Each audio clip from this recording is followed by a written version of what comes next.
Hello, and welcome, dear viewer, to an unkind reading.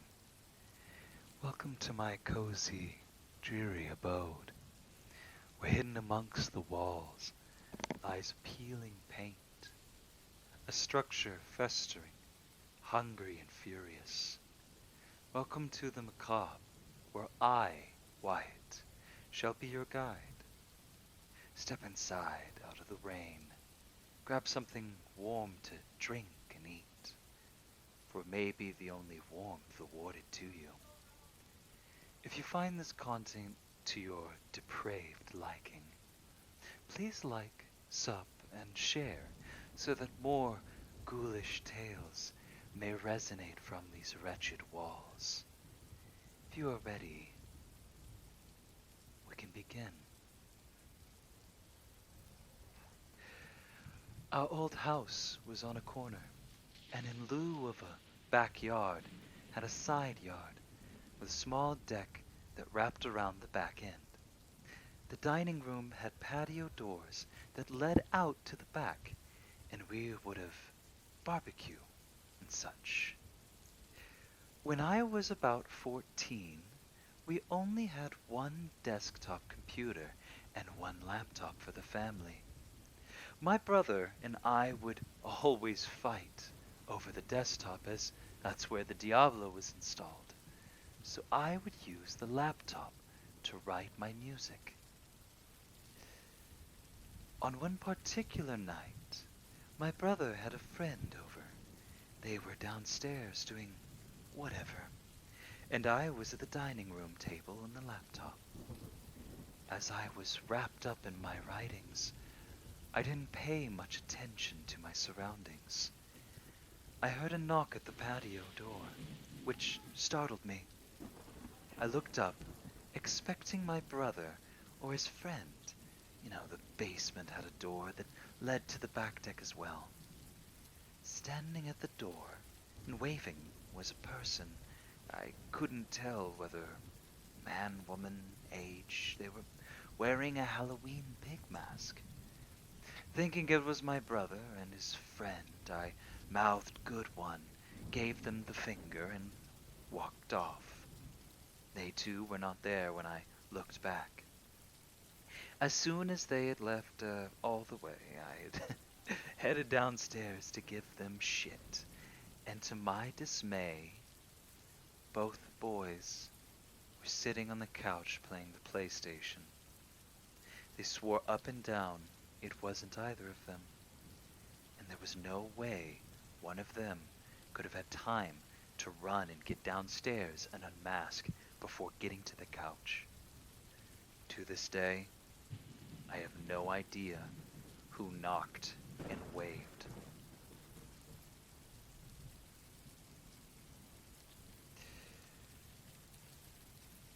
I came home pretty late one night, and my roommate's bedroom was shut, and I assumed she was sleeping already, but I saw something out of the corner of my eye in the kitchen. I said her name, but she didn't answer. I didn't think anything of it, so I walked into my room, and before I turned the light, something whispered, "I'm still here." I turned on the light in my room, but nothing was there, so I turned every light on in the house and knocked on my roommate's door, and eventually opened, but she wasn't there.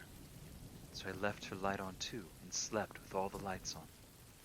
When she came back the next morning, I asked if she had been messing with me, and she started crying and said she left because something in the house was messing with her and telling her that she needed to get out.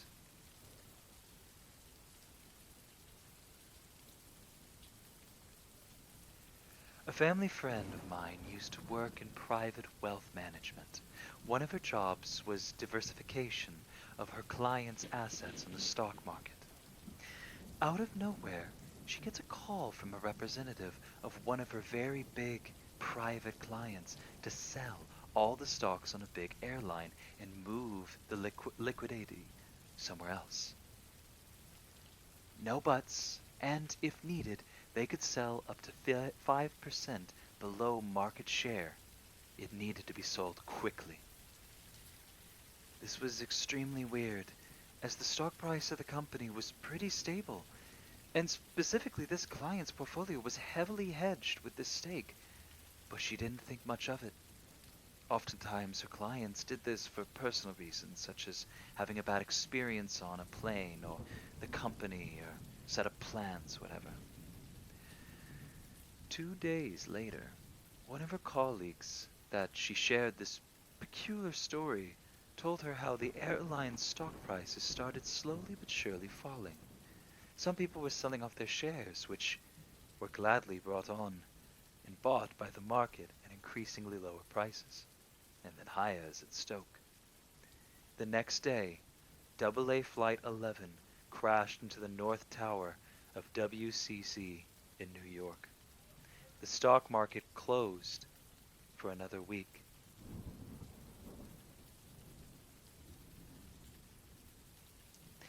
When I was 17 and worked in retail as a cashier, I had a very old, odd couple that came through my line buying a walk.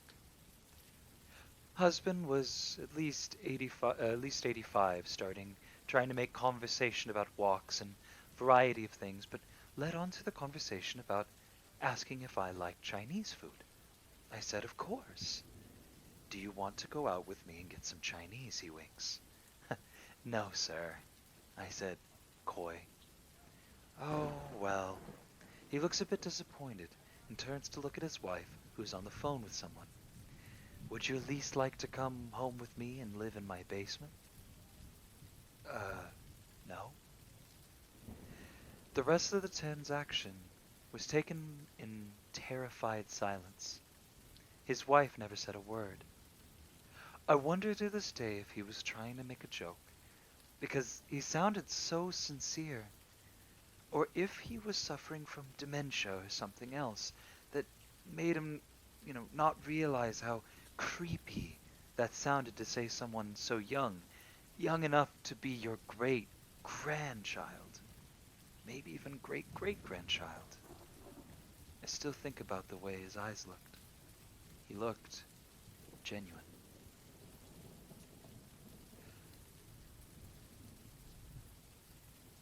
New Year's Day, 1995. I was in the middle of the third year university.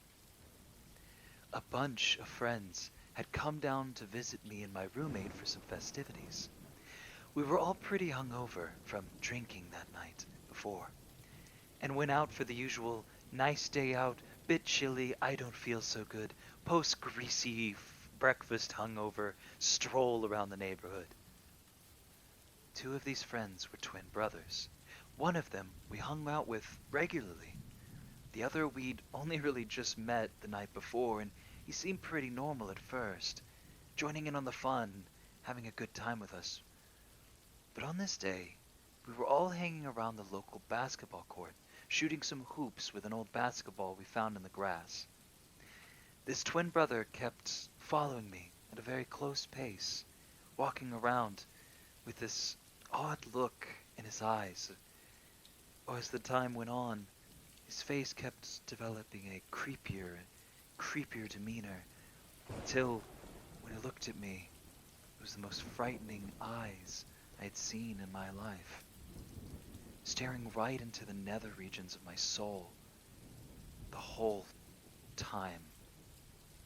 I just get this feeling.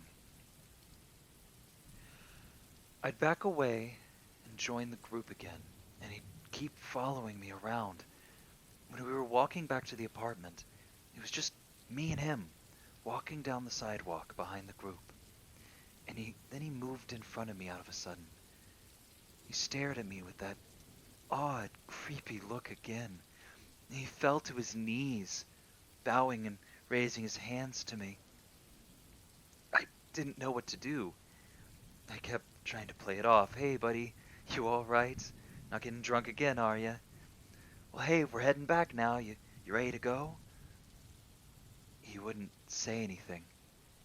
He'd just be there on his knees, looking up to me with a clenched, tight face, squinting eyes, as if he were looking directly into the sun. Later that day, my roommate said he was tripping balls or something, so I thought nothing of it and moved on with my life. A few weeks later, we got a phone call from the twin brother we hang out with. It turned out that his twin brother, he went over to his aunt's place. He went there with a knife and stabbed her 14 times. Thankfully, she didn't die, but, still really bad. He had even called the police beforehand, before going to do this to her, because he knew he was going to do it, but he couldn't stop himself from doing it. He said he had to. He was told to. The ensuing court case was wildly covered. You likely saw it on local media. We have a relatively smaller community where such a thing does not happen on a regular basis. I was reading one of the articles when one of the testimonies was from that twin brother. It talked about his severely schizophrenic episode, about hearing a voice in his head. He believed in his very bones that his aunt was a demon and that he was commanded by God to do so, to kill her. So who was this God that told him to go and kill her? Well, as the newspaper article described, he kept speaking about a fine fellow and a group of friends that he got to spend time with on New Year's Day.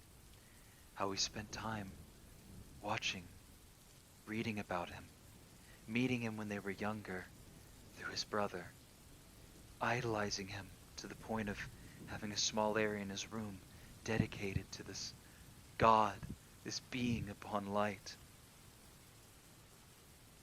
It didn't take me long to realize, well, this was 22 years ago.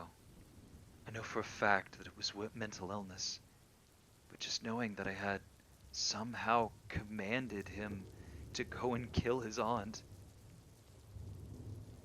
those eyes still stick with me to this day. The way he was on his knees.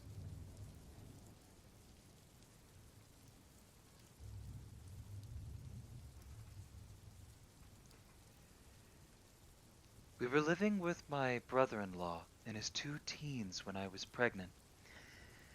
He has an elevated house on quite a bit of former hunting land, several miles down the county line. One day, home alone, I was taking a shower and felt someone staring at me. I stuck my head out and listened. Couldn't hear anyone in the house, so I resumed my shower. A while later, I heard the back door shut. I was standing in the kitchen and could see the door, and it was... Here's the thing about that door. It had no major steps and was 6 feet from the ground. Door was still locked. I told my husband that night, and he just shrugged it off. We locked down and went to bed. I don't know how long I'd been asleep, but I woke up to the blankets being yanked off my bed, that I was being flipped and held open as my brother turned on every light in the house. He threw open every door, every cabinet, looking in every pantry and closet while holding a handgun. I asked what was going on, and he swore he heard boots thumping through the house and someone talking. Something was everything was still locked. It's not a big house. Nobody was there except for us that night. A week later or so, my niece came into our room. Her dad worked over the weeks, and of course they stayed there with us, and asked if she could sleep in our bed. Now, this girl isn't much scared of anything, and is 14 at this time. I sat up and told my husband to scoot over and patted my pillow. That is when I watched her 16-year-old brother come in and curl up into a blanket on the floor beside me. Why are the both of you in our room at 2 in the morning? They didn't answer at first. It took them a long moment before they explained that something in my niece's room was laughing. I hated that room when I came in. There's this feeling about it. The kind of feeling that makes you do the laundry very quickly, moving in and taking it out. You don't want to spend too much time there. I asked my nephew why he was on the floor, and he said, "She came into my room on the cot, and we slept, but then something started knocking on the door. We came in here as soon as it stopped." Again, my husband flipped on every light, looked in every cranny and nook. Nothing. Eventually he moved out, and the kids decided to live full time with Grandma. My husband said he heard a man laughing in my niece's room, but there was nobody there when he turned on the light. To this day, it scares the shit out of him when he has to tell the story.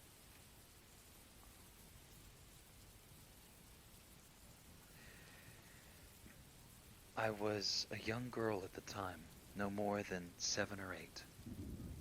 I was walking down the street when I saw a rusty nail in the road.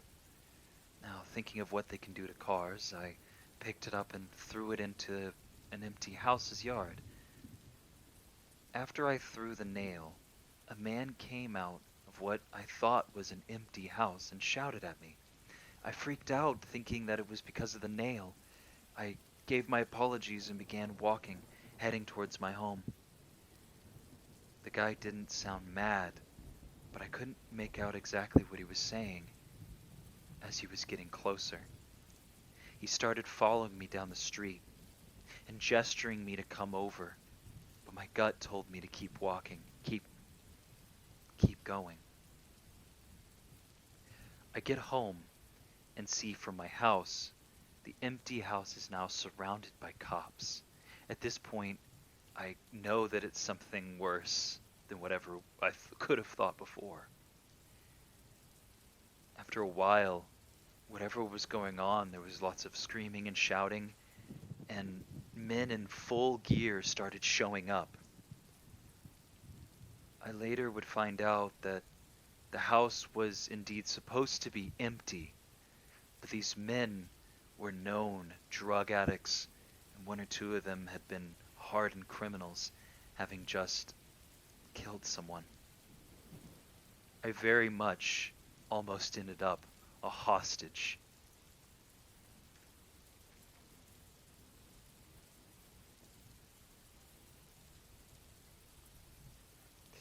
My 3-year-old, who is normally happy-go-lucky, was extremely concerned the other day. He kept looking around the room, talking about the rhino, who knows what a 3-year-old's mind when translating the word rhino. This went on for about 20 minutes. He was very concerned, looking around the entire time. So we get to the point where he says the rhino is moving. My wife asks, "Where is the rhino?" "He's coming for Daddy." "So yeah, I'm Daddy, and my ass is puckered tight." Fast forward to 4 days later, last night, bear in mind, and he starts talking about a ghost or something. My daughter asks, "Where's the ghost?"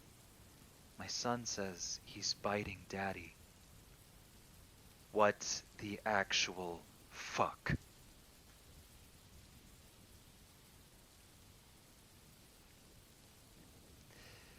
I was rambling down an old country highway in northwest Georgia on my motorcycle. It's a 750 Vulcan. When I spotted an ambulance coming the opposite way. Do the right thing, I pull over, and behind me, a pickup truck begins to pull up. Now, I only then, after a moment, notice in my rearview mirror, I see the passenger get out with a baseball bat and starts hustling towards me.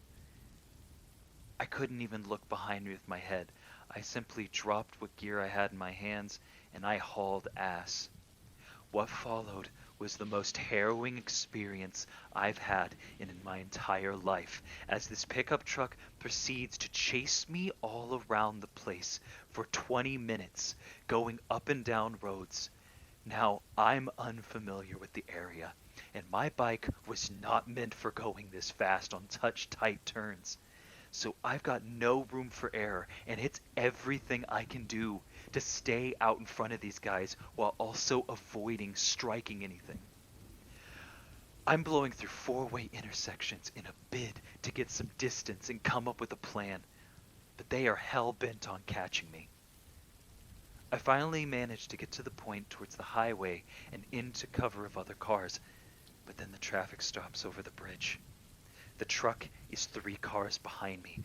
I can see the face of the driver, sticking their head outside the car, pointing at me. And I'm thinking, if I can just get out of the highway lane, I'm probably home free. Why? Because Vulcans are known for being very fast, moving in a straight goddamn line. In my mirrors, I can see the passenger snaking out of the car, climbing out and making way directly to me. So I lane split illegal in Georgia, but I didn't give a single shit. I made it on that on-ramp, hammered down, and I am gone, baby, gone. I never went back there. As far as I know, this was an unprovoked attack by some, I don't know, hillbilly types. Because prior to the ambulance, I hadn't even seen another vehicle. I don't ride particularly fast, and I don't believe in loud pipes.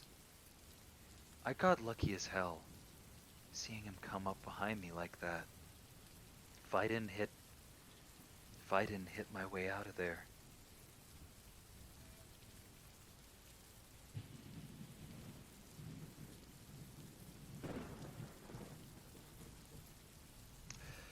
My sophomore year in college, I ran into this guy that was a year younger than me. Let's call him Mitch. Mitch and I were acquaintances that ran in the same circles. He was a nice guy, smart, and very quiet. At parties, he would fold these really cool 3D shapes in the corner instead of interacting. He would always just watch everybody. Anyway, I ran into him at the bus stop, and I stopped to say hello. We had a awkward conversation about our majors, him physics and me psych, and eventually it came across, we began to discuss a mutual friend of ours. This mutual friend had recently gone into the army, foregoing college, and so I asked him if he still kept in contact. He said yes. I said, great, would you mind passing me his number? He opened his wallet and pulled out a single piece of paper, the only thing that was in there. It was our friend's name, university address when he went there, and phone number.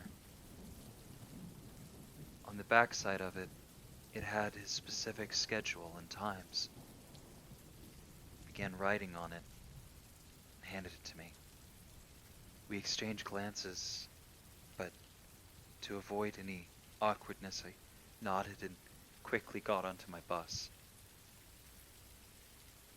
I'm sitting here with his number, with this paper. I don't know if I should call a mutual friend or to even tell him about all this. I don't know what to do next.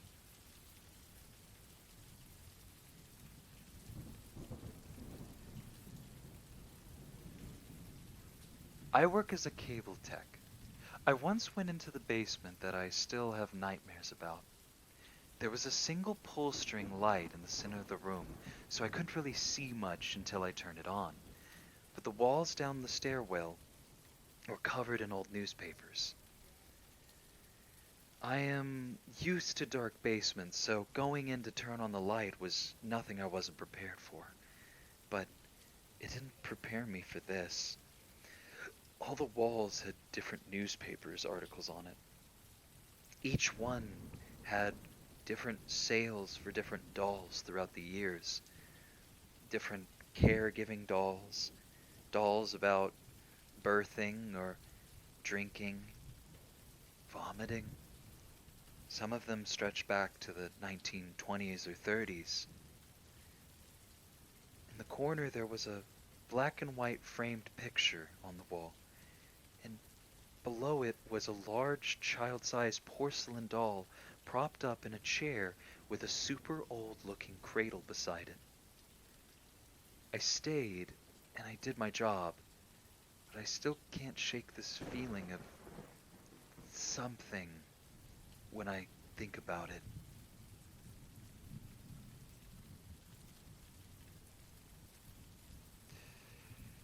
This is a story from my mother.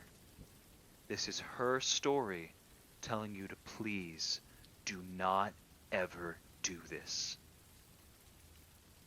She was home alone for a while and was expecting a friend to come over and was taking a shower. In case her friend came while she was in the shower, she left a note on the front door saying, "I'm in the shower, come on in." While she was in the shower, she heard a knocking on the bathroom door, and she said, "I'll be right out." When she got out of the shower, nobody was there. She walked through thinking that at some point she would be able to see her best friend somewhere throughout the house. It was only at that moment, as she looked through her window, that she saw that her friend was finally pulling up to the house. Remember, lock your doors.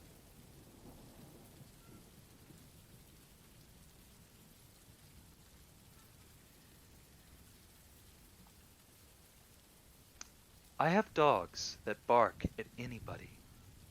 My mother does not live with me.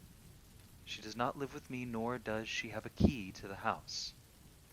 About 4 years ago, I am sitting in my house alone, aside from, of course, my dogs, off from work. Both of my boys are hovering over me, one at my feet and one by the doorway leading to the hallway. It's quiet. I am spending time, Redditing, watching YouTube videos, or doing whatever else on the internet through my phone. I hear my mother's voice clearly saying, "Brian," like she was trying to get my attention from across the house. I just perked my head up and made my way, looking a little stunned. As I did, however, my dogs also perked up. So they did, and they started to growl fiercely in the direction of the voice. It caused my hair to raise on end. Together, the three of us began to inspect the house. One of my boys stayed firm in his position, while the other stood by me. But there was nothing there.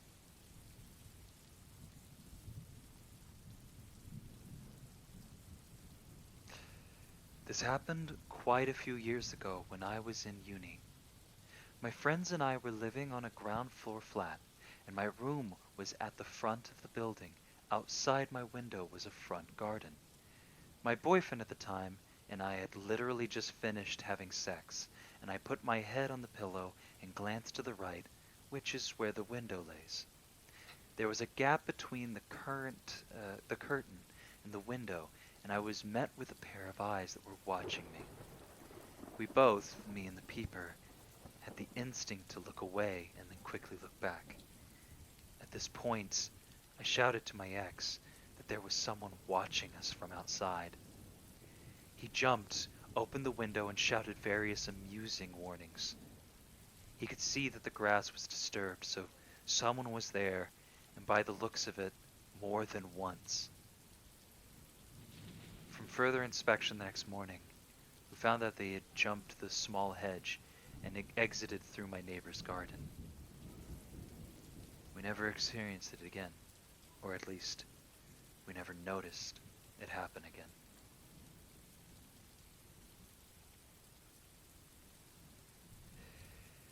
I'm a nurse, and I used to work day shift at my old job. I was walking down the hallway with my computer on wheels, my COW, to pass meds out from one afternoon. I was in between two patients' rooms, not really close to either door, and far away from the nurse's station and the kitchenette. I could hear one of the physicians and the physical therapist talking to a patient in one of the rooms, but no one else was in the hallway. I was looking down at my papers to kind of get myself organized before going to see another patient. All of a sudden in my ear, like someone was standing right behind me, I heard a female voice say, "I'm cold," in kind of a jokey way. I'm like someone would do in a big shiver and rub their arms and say, "Brr, I'm cold." I turned around thinking it was my friend Brittany who was goofing around, but there was no one there. There was no one in the hallway except for me. I waited a moment, hoping that someone would just be around the side of the hall. Too much time went by, and I went to look. No one was down the main hall either. It was a cozy, calm night.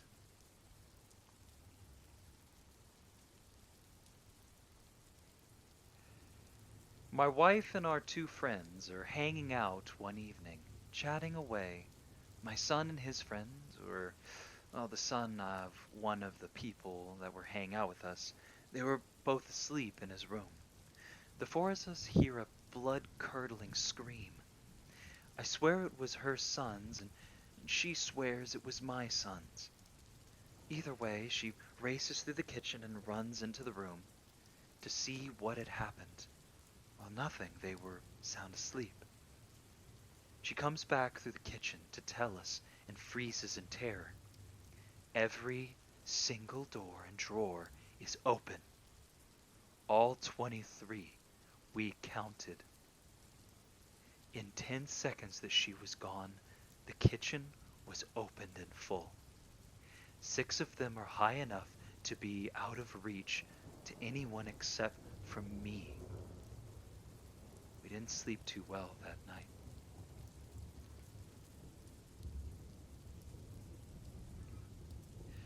We have a Wii, you see. The sensor bar is on the TV stand directly in front of the TV, as is anyone's. We don't have the cord wrapped up or anything like it. We just have it hanging there for the TV in a jumble, kind of back or around or anything. One night, we were watching TV, cuddling up on the couch, when suddenly the Wii sensor bar literally flies across the room till it got to the end of its length and fell forward. Like someone had grabbed it and chucked it across the room. We could find no explanation as our quick assessment came that neither of our feet were anywhere near the cord. We had a cat and a dog at the time, but the cat was fast asleep in the other room, and the dog was on the couch with us.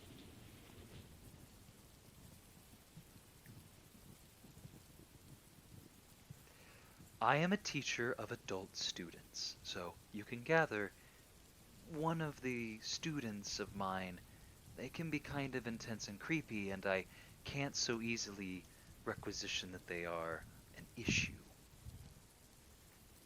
Actually, she's based at another school, but specifically started attending classes at my school after meeting me. When I first started, she kept giving me welcome presents as I was new to the country. Just simple things like food and postcards, books, and the like, which was nice but was getting a little excessive. She added me on social media and then got upset when I didn't reply to her constant messages. I told her that I don't really use social media. Anyway, I didn't see her for a few months, and I figured she'd just gone back to her own town or school or stopped studying whatsoever, and was relieved that she'd clearly gotten bored of me. Last week, she comes in and gives me an envelope full of photos of me doing lessons that she'd been taking.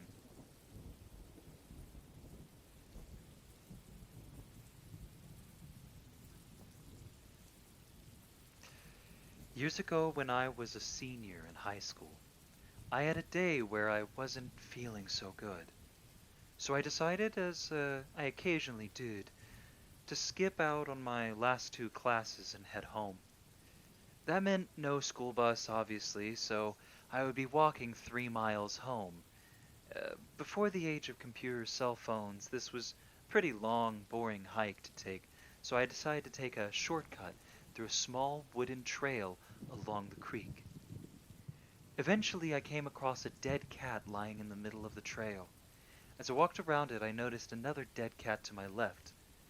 I looked to my right, and sure enough, there was another. Creeped out, I looked behind me and I noticed two more, and yet two more in front of me. They were laid out in a giant circle, with one in the middle, almost like a half-assessed ritual or something crazy like that. I speeded up the pace and got the hell out of there. I never took that trail again. Thinking back, a really weird thing is that there was no visible damage to any of the cats. To cause blood or bleeding, they just looked dead.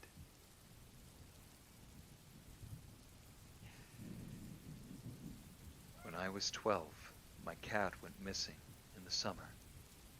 We lived in the country near a lot of farms, and he was an indoor-outdoor kind of cat, but he would come in every night for his dinner. He hadn't shown up for 2 days, and I'd been roaming around the fields looking for him. The second night, I had a vivid dream where I saw him lying on his side in the field, dead, with his neck snapped and his tongue hanging out. The next morning, I went out as soon as I woke up and walked exactly where his body was, in the field about 600 yards from my house. He looked just as he did in my dream, down to the position of his body and the tongue being hanging out. We figured he got his neck snapped by a coyote or a dog or something of the like. Creeped me right out, and I strongly believe that the dreams can tell you things if you only pay attention. Since then, I had a dream. I've had other dreams, more than one, that have come true, warning me of things. And this was the most vivid. It was like a photograph, and 20 years later, I can still see the image clear as day. Rest in peace, my sweet Maxie. Before I get into our final story, remember to please like and subscribe. It helps in the algorithm. As well, if you want to go ding ding, the bell icon always shows a personalized interest that can bring us up, making things easier for you to know when we bring out this content, as well as our gaming channel, our streaming channel, and our future plans across the board. As well, if you enjoy unsettling and creepy things. My fellow streamer, Oz, is going through the Fran Bow series. Please give that a check out, as we all like spooky things that go bump in the night. I was once working as a live-in staff member in a college dormitory. During the summer, we housed the few summer school students who remained on campus, usually around 30. It may be significant to point out these students tended toward highly academically motivated, often high-stress students, if quiet. One warm day, in a late June, my office received a call from a concerned sibling that she and her family were unable to reach her brother, who lived by himself in a room on the summer school floor. This wasn't unusual, as our office frequently dealt with students avoiding the kith and kin due to frayed nerves or general social awkwardness. Our normal protocol is to check on the student and to try and check on them by our emergency contact information. Failing that, go to check on their room to verify they're living in the building and perhaps available, and there, then have them call their family to verify that we followed up on their original request. Also, we are to only enter the room of another staff member present to ensure personal safety, not only of the staff but of the student. I failed to reach the student on his room and mobile phone and was working short staff, so I made the decision that I was going on my own. I decided to pop up to his room and check on him. I arrived on his floor at 2 in the afternoon. The floor seemed deserted as usual. I found his room number and immediately noticed the sound of the movie playing on the TV or computer behind the door. I knocked 3 times and announced that I was a staff member checking on his health and safety. No answer. I didn't think that this was remarkable. College students are notorious for leaving electronics on while they're not in the room. I checked the floor, showers, and bathrooms and found them deserted. I returned to his room, knocked 3 more times, waiting 20 seconds or so for each knock. No answer. This is when my instincts started to buzz. I worked in residence halls for a number of years as a professional, and something about the pieces of this puzzle weren't really adding up. Family concerned about his safety and health, electronics running. Someone must have started them recently within the time frame of the movie runtime.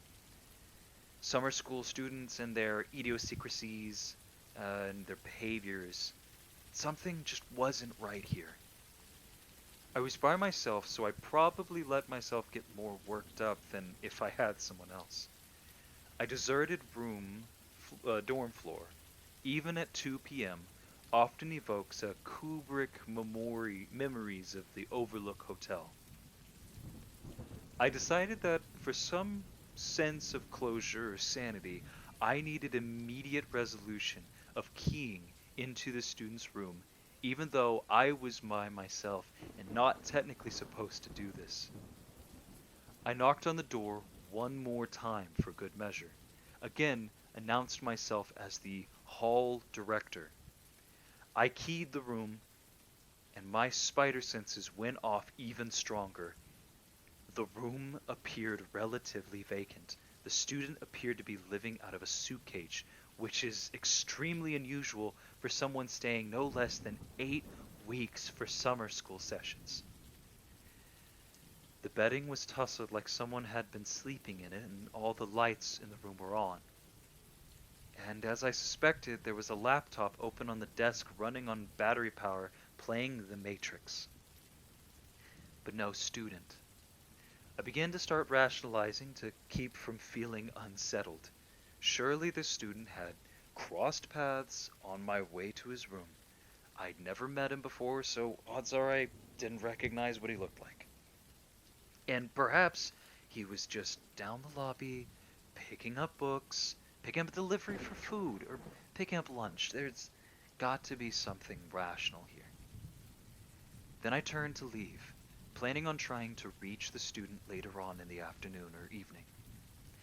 As I turned to leave, I noticed another odd piece of evidence. The accordion closet doors, which are removed in most rooms due to disuse, particularly single rooms like his, they were still in the room, and they were closed. It was very odd. I couldn't remember the last time I actually saw someone use those cranky, dysfunctional things.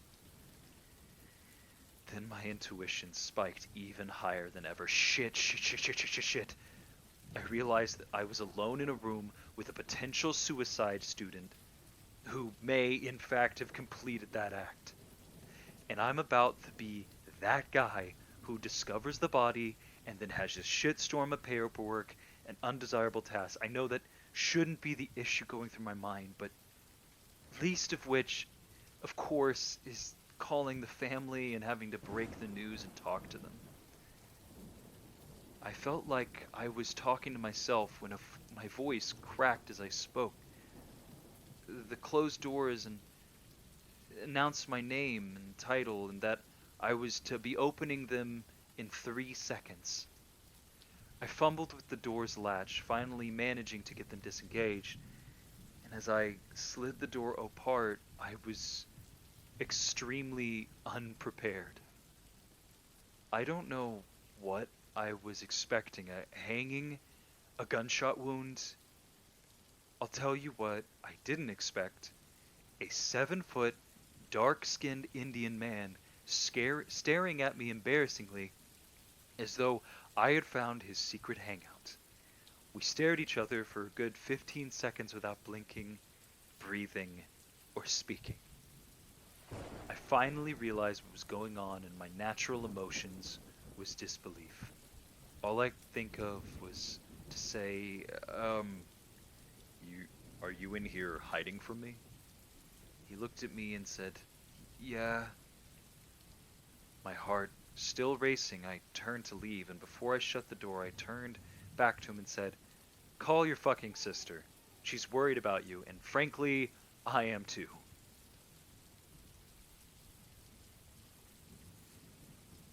This has been an unkind reading.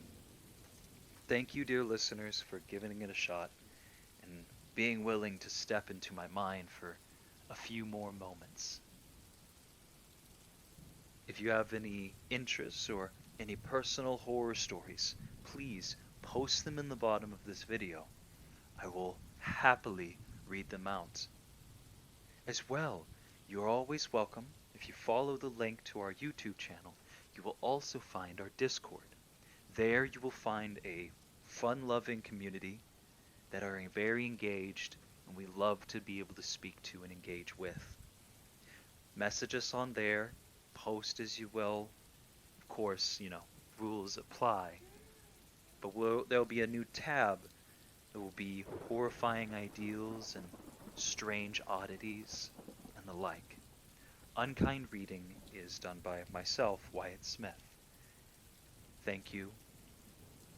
And always remember that on dreary nights and dark days, the best thing you can do is to warm yourself up, curl up close, and listen to unsettling tales.